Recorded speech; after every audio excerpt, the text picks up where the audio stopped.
à lire l'épisode de la fugue de Jésus au temple. Cela ne semble pas facile pour Marie et Joseph. Joseph et Marie sont des juifs pieux, ils observent la loi et accomplissent en famille le pèlerinage à Jérusalem. Mais au retour du pèlerinage, leur fils Jésus disparaît. On sent progressivement monter l'angoisse des recherches. 3 jours avant de le retrouver, une éternité pour des parents. Finalement, ils trouvent Jésus au milieu des savants du temple, l'espace d'un moment, dans le regard de ses parents. Jésus n'est plus seulement leur enfant, mais un fils capable de reconnaître son identité propre. Il me faut être chez mon Père, ce Père mystérieux de qui Jésus tient sa filiation, sa sagesse et sa mission.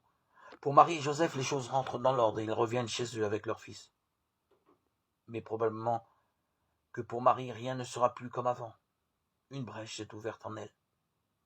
Déjà, l'Annonciation, la Nativité avait attesté la divinité de son fils. Mais avec ce premier départ, dans cette expérience commune de la peur de perdre un enfant, Marie sait qu'il y aura d'autres départs nécessaires pour que Jésus soit fidèle à ce qu'il est.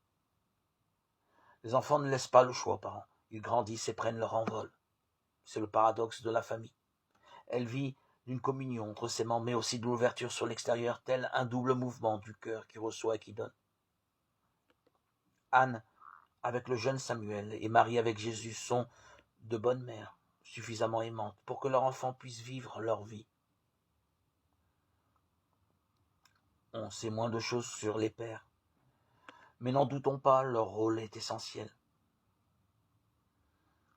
Dans la famille, nous contemplons le mystère d'amour qui unit parents et enfants, amour fragile, parfois difficile, mais réellement un don de Dieu.